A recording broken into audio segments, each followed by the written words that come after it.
I'm really curious. You talked about this SEO, this search engine optimization craze from about 5 years ago, where companies like Demand Media and Associated Content cropped up thinking that you could mastermind the creation of content based on what people were searching for. And for the most part, those companies have kind of petered out. Is social sharing going to be another one of those fads, Paul? I don't believe that to be the case. I think that the human element that comes from social, that there is a person that is there who is recommending this via established word of mouth behavior that's been around forever. I think that is a differentiating point than something that is merely gamed for algos. So social is not a fad. Search is certainly not a fad. Gaming the system, using gimmickry. Isn't sustainable for anyone, and I think some of the companies you reference, Google woke up one morning, changed the algorithm. Sorry, I think there are certain publishers that have a cynical view. Certain, not all, but like some of the younger ones that are cropping up that are just two people. Are you one of the younger ones?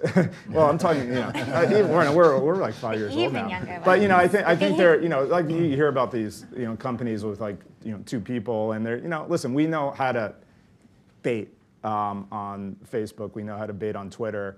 There's a difference between that and actually producing something that is viral because it has people genuinely want to share it over time repeatably. It's not a one-hit wonder kind of thing. We know and how you write a headline and how you position something. Those are all best practices. We lean into certain ones of them, but you can become a one-trick pony pretty quickly, which then in turn tires the audience and ultimately isn't sustainable. We've actually got some pretty good data on that.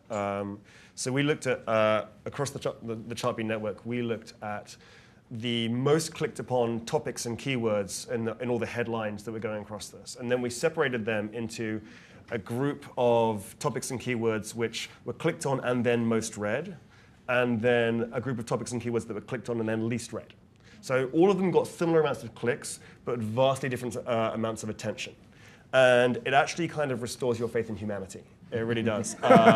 Because the most clicked, most read over the past year were things like, it was like Obamacare, it was Zimmerman, it was Woody Allen for some reason. Can't think why.